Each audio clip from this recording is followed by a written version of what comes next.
எனக்கு கோவம் வந்தால் சாப்பிடுவேன், நான் சோகமாக இருந்தால் சாப்பிடுவேன், நான் தனியாக இருந்தால் சாப்பிடுவேன், நான் போர் அடித்தா சாப்பிடுவேன், ஒரு வேலையை எனக்கு செய்ய பிடிக்கலன்னா சாப்பிடுவேன், நான் இருக்கிற இடம் பிடிக்கல, இந்த என்விரான்மெண்ட் பிடிக்கல அப்படின்னா நான் சாப்பிடுவேன் அப்படின்னு சொல்கிறதுக்கு பேர் தான் ஓவர் ஈட்டிங், இல்லைன்னா எமோஷ்னல் ஈட்டிங் அப்படின்னு பேர்.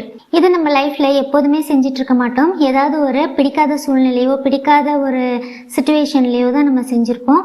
சில நேரங்களில் நம்ம கூட பர்மனெண்ட்டாக ஒரு டாக்ஸிக் பர்சனோ இல்லை எமோஷ்னலி அன்அவைலபிள்னு சொல்லுவாங்க இல்லையா, நம்மளோட எமோஷன்ஸை ஷேர் பண்ணிக்க முடியாத ஒரு லைஃப் பார்ட்னரோ பேரண்ட்ஸோ இல்லை ஃப்ரெண்ட்ஸோ இருக்கும் பொழுது நமக்கு அந்த மாதிரி ஸ்ட்ரெஸ் வரும். பெரும்பாலும் நம்ம தனியாக இருந்தோம்னா இந்த மாதிரி ப்ராப்ளம்ஸ் எதுவும் அவ்வளவா வராது. நமக்கு எப்போதுமே ஏதாவது ஒரு ஸ்ட்ரெஸ்ஸோ இல்லை ஒரு டாக்ஸிக்கான என்விரான்மெண்ட்டோ இருக்கும்போது மட்டும்தான் இந்த மாதிரி பிரச்சனையெல்லாம் வரும்.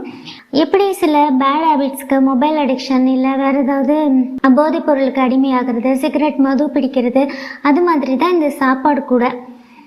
ஒரு மிட் நைட்டில் போயிட்டு நிறையா சாப்பிட்றது, நிறைய ஐஸ்கிரீம்ஸ் சாப்பிட்றது, பாதி நைட்டில் நிறைய ஸ்நாக்ஸ் சாப்பிட்றது, அதெல்லாமே கூட நம்மளோட எமோஷன்ஸை நம்ம கண்ட்ரோல் பண்ணுறதுக்கும் சமாளிக்கிறதுக்கும் செய்கிற ஒரு விஷயந்தான். ஸோ நம்ம இன்றைக்கி அதை பற்றி தான் பேச போகிறோம். எமோஷ்னல் ஈட்டிங் இருக்கிறதுனால நமக்கு வெயிட் இன்க்ரீஸ் ஆகும். 24 மணி நேரமும் நம்ம சாப்பாடை பற்றியே யோசிச்சுட்டு இருக்கிற மாதிரி நமக்கு தோணும். அதனால் நம்மளால் அந்த டே ஃபுல்லாகவே நம்மளோட வேலையிலையோ இல்லை நம்மளை சுற்றி இருக்கக்கூடிய சின்ன சின்ன விஷயங்கள், சந்தோஷங்கள் எதையுமே அனுபவிக்க முடியாமல் போயிடும். நம்ம ஒரு மைண்ட்லெஸ்ஸாக எல்லாத்தையுமே சாப்பிடுவோம். நிறையா காஃபி குடிக்கிறது, நிறையா ஸ்நாக்ஸ் சாப்பிட்றது, நிறைய டைம் ரைஸே கூட நம்ம நிறைய சாப்பிடுவோம். அந்த மாதிரி தட்டை விட்டு எழுந்திருக்கவே மாட்டோம். ஏன்னா எழுந்து கை கழுவிட்டோம் அப்படின்னா திருப்பி நம்மளுடைய அந்த பிரச்சனைகள் வந்துடும். அப்படிங்கிறதுனால நம்ம சாப்பிட்டுட்டே இருப்போம். சில சமயங்களில் நம்ம இருக்கிற வீடோ இல்லை நம்மளோட ஆஃபீஸோ நம்மளோட என்விரான்மெண்ட்டோ நம்மளோட கண்ட்ரோலில் இல்லாமல் இருக்கும். அதை விட்டு வெளியில் போக முடியாத மாதிரி ரொம்ப கஷ்டமாக இருக்கும். அந்த டைம்லேயும் நமக்கு இந்த மாதிரி ஒரு டிஸார்டர் வரும். இது முழுக்க முழுக்க மனசு சம்மந்தப்பட்டது. நம்ம ஒரு மாதிரி பரபரப்பான என்விரான்மெண்ட்டில் வாழ்ந்துட்டு இருக்கும்போது நம்ம ரிலாக்ஸ் பண்ணுறதுக்கு இது ஒன்று தான் ஆப்ஷனாக இருக்கும். காஃபி குடிக்கிறது, ஸ்நாக்ஸ் சாப்பிட்றது, எதாச்சும் குறிக்கிறது, அதுதான் நமக்கு ரிலாக்ஸ் பண்ணிக்கிற மாதிரி இருக்கும். இதனாலேயும் சில பேருக்கு இந்த ஹேபிட்ஸ் வந்துடும். சில நேரம் நம்ம ஒரு டாக்ஸிக்கான ரிலேஷன்ஷிப்பில் இருப்போம். டாக்ஸிக் ரிலேஷன்ஷிப் அப்படின்னாக்கா லவ்வரோ இல்லை லைஃப் பார்ட்னரோ கிடையாது. நம்மளோட பேரண்ட்ஸாக இருக்கலாம், சிப்ளிங்ஸாக இருக்கலாம், நெய்பர்ஸாக இருக்கலாம், நம்ம ஒர்க் பண்ணக்கூடிய இடத்துல நம்மளோட கொலீகாக இருக்கலாம், இல்லை சீனியராக இருக்கலாம், யாராக வேணாலும் இருக்கலாம். நம்ம யார் கூட அதிகமாக டைம் ஸ்பெண்ட் பண்ணுறோமோ அவங்க நம்மளை டார்ச்சர் பண்ணிகிட்டே இருக்காங்க. நம்ம கூடவே இருந்து நம்மளுக்கு இன்ஸ்ட்ரக்ஷன் கொடுத்துட்டே இருக்கிறது, அவங்க பிஹேவியர் அதாவது டாக்ஸிக் பிஹேவியர் உங்களுக்கு தெரியும் இல்லையா, அந்த மாதிரி இருந்துச்சு அப்படின்னாலும் நமக்கு இந்த ஓவர் எமோஷ்னல் ஈட்டிங் டிஸார்டர் வரும். சில பேர் மிட் நைட்டில் சாப்பிடுவாங்க, சில பேர் ஃப்ரிட்ஜ்லேருந்து நிறைய ஐஸ்கிரீம் எடுத்து சாப்பிடுவாங்க, நிறைய காஃபி குடிப்பாங்க, தூங்காமலே இருப்பாங்க, தூங்காமலே இருந்து எதையாவதுச்சும் சாப்பிட்டுட்டே இருப்பாங்க. அந்த மாதிரிலாம் இருக்கிறது கூட இதில் சேர்ந்தது தான். இதுக்கெல்லாம் ஒரே வழி அந்த டாக்ஸிக் பர்சனை விட்டு நம்ம வெளியில் போகிறது தான். அவங்களால டாக்ஸிக்காக இருக்கிறவங்க பவுண்ட்ரி செட் பண்ண மாட்டாங்க, நம்மளுக்கு ஒரு ப்ரைவசி கொடுக்க மாட்டாங்க, அவங்கள்ட்ட நம்ம எதையுமே சொல்லி புரிய வைக்கவும் முடியாது. ஸோ அவங்கள விட்டு நம்ம விலகி இருக்கிறத தவிர வேறு வழியே கிடையாது. என்னதான் அவங்க நம்மளோட பேரண்ட்ஸாக இருக்கலாம், இன்லாஸு, அந்த மாதிரி நம்ம வேணும்னா அவங்க மேலே பிரியமாக இருக்கலாம். ஆனால் நம்மளோட பாடி பிரியமாக இருக்கும்னு சொல்ல முடியாது. நம்மளோட மைண்டை நம்ம மழுங்கடிச்சிட்டு நம்ம அந்த மாதிரி வாழ்வோம். ஆனால் நம்மளோட பாடி அதுக்கு எதுவுமே தெரியாது, அது ஒரு மெஷின் மாதிரி தான். ஸோ அதுக்கேற்ற மாதிரி தான் அது ரியாக்ட் பண்ணும். நம்ம யாராக இருந்தாலும் ஒரு பவுண்ட்ரி செட் பண்ணிக்கலாம். அவங்க கூட நம்ம வாழ்ந்தே ஆகணும் அப்படின்ற சுச்சுவேஷன் இருந்துச்சு அப்படின்னா அவங்கள பொருட்படுத்தாமல், அவங்க பேசுகிறதெல்லாம் பர்சனலாக எடுத்துக்காமல், முடிஞ்ச அளவுக்கு எவ்வளோ தூரம் நம்ம பவுண்ட்ரி செட் பண்ணி அதிலிருந்து பாதிக்கப்படாமல் நம்ம மேலே ஃபோக்கஸ் பண்ண முடியுமோ அதை நம்ம பண்ணலாம். அதை தவிர வேறு வழி கிடையாது. டாக்ஸிக்கான என்விரான்மெண்ட் இல்லை டாக்ஸிக் பீப்புள் ஒரு ரீசன்.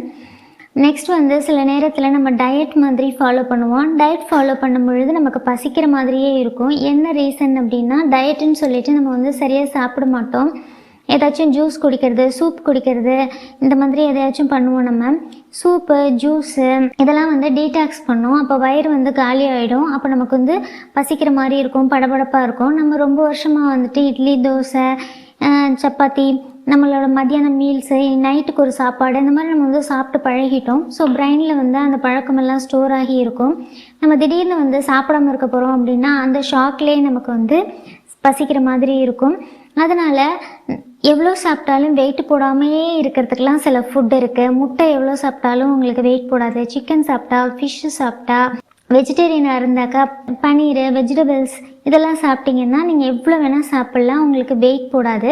அந்த மாதிரி நம்ம வந்து ஹெல்த்தியான டயட்டை ஃபாலோ பண்ணி அப்படி தான் நம்ம வந்து வெயிட் லாஸ் பண்ணணுமே தவிர சாப்பிடாம இருக்கக்கூடாது. நம்மளோட சாப்பாட்டில் நமக்கு உடம்புக்கு தேவையான சக்தியும் கிடச்சிடணும், பசிக்கவும் கூடாது, வயிறு ஃபுல்லாக இருக்கணும். அந்த மாதிரி பார்த்து டயட் இருந்தீங்கன்னா இந்த ஓவர் ஈட்டிங் டிஸார்டர் இல்லை சாப்பாடை பற்றியே நினச்சிட்டு இருக்கிறது அந்த பிரச்சனை போயிடும்.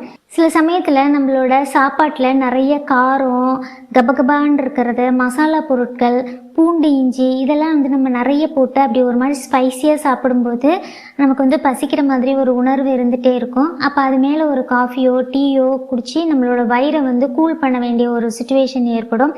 அப்படி தான் நமக்கு வந்து மேலே மேலே நம்ம சாப்பிட்டுட்டே இருப்போம். ஆக்சுவலாக பசிக்காது, பட் ஒரு மாதிரி கபகபான்னு இருக்கும் அந்த மசாலா பொருட்கள்.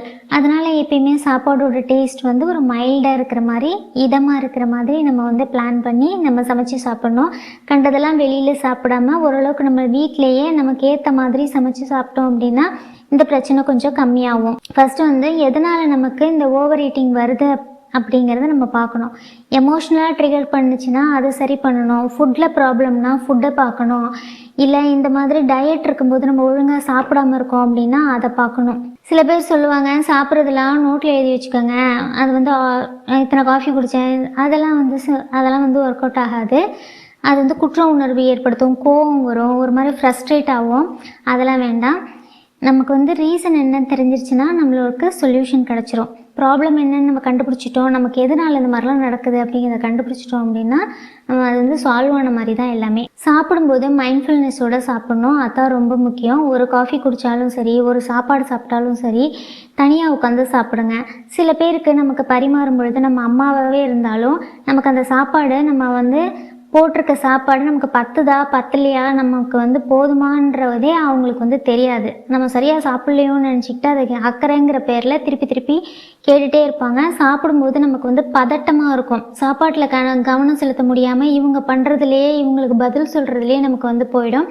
அதனால் சாப்பாடெல்லாம் தனியாக பரிமாறி எடுத்துகிட்டு போயிட்டு நீங்கள் தனியாக உட்காந்து சாப்பிடுங்க. சில சமயம் வந்துட்டு சாப்பிட்ற டேபிளில் என் குடும்பத்தோடு உட்காந்து சாப்பிட்றேன்னு சொல்லிட்டு ஏதாச்சும் ஒரு முக்கியமான பிரச்சனையை பற்றி டிஸ்கஸ் பண்ணுறது, குழந்தையோட மார்க்கை பற்றி, இல்லை நம்மளோட வேலையை பற்றி, இல்லை ஏதாச்சும் எப்பயோ நடந்ததை பற்றி டிஸ்கஸ் பண்ணி ஆர்கியூமெண்ட் மாதிரி இருந்து அப்போ நம்ம அதை அப்படியே வந்து சாப்பிட்ற இடத்துல வந்து சண்டை வேண்டாம் அப்படின்னு சொல்லிட்டு அப்படியே எல்லாத்தையும் அடக்கிக்கிட்டு சில பேர் சாப்பிடுவாங்க. சில குடும்பத்தில் ஒன்றா உட்காந்து சாப்பிட்றேன்னு இதான் நடக்கும். அதனால் யாரும் ஒன்றாலாம் உட்காந்து சாப்பிட்ணுன்னு ஒன்றும் அவசியம் இல்லை. நம்ம வந்து தனியாக உட்காந்து சாப்பிட்லாம்.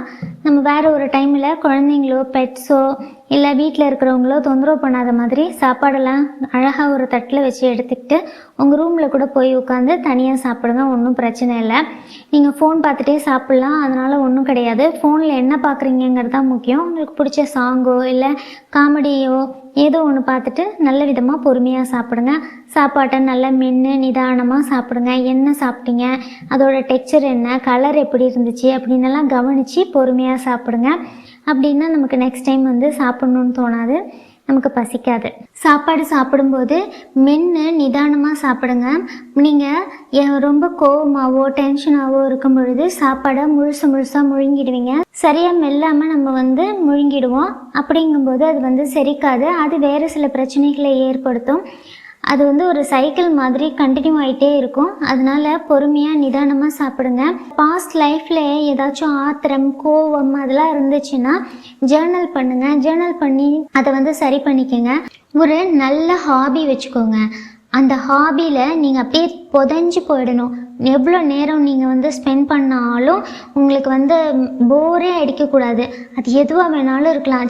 செடி வளர்க்குறது, படம் வரைகிறது, இல்லை ஏதாச்சும் கதை எழுதுறது, கவிதை எழுதுறது, கதையெல்லாம் எழுதலாம். இன்றைக்கி நம்ம கதை எழுதி போஸ்ட் பண்ணுறதுக்கு நிறைய வெப்சைட் இருக்குது, பிளாக்ஸ் இருக்குது. வீடியோ எடுத்து இன்ஸ்டாகிராமில் போடலாம், ஃபேஸ்புக்கில் போடலாம், யூடியூப்பில் போடலாம்.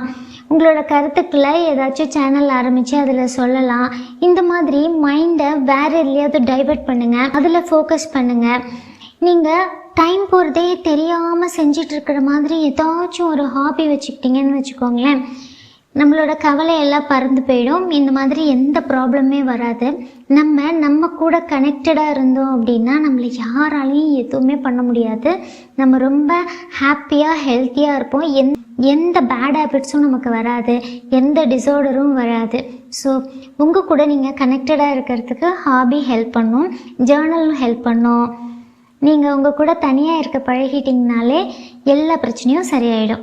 உங்களுக்கு பதட்டமாக இருக்குது, டென்ஷனாக இருக்குது அப்படின்னாக்கா அந்த டைமில் வெளியில் போய் சின்னதாக ஒரு வாக் போங்க.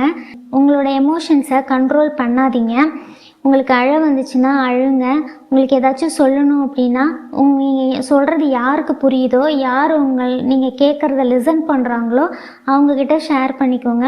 உங்களுக்கு ரொம்ப கஷ்டமாக இருந்துச்சு அப்படின்னாக்கா கவுன்சிலிங் எடுத்துக்கோங்க சைக்கியாட்ரிஸ்ட் கிட்ட.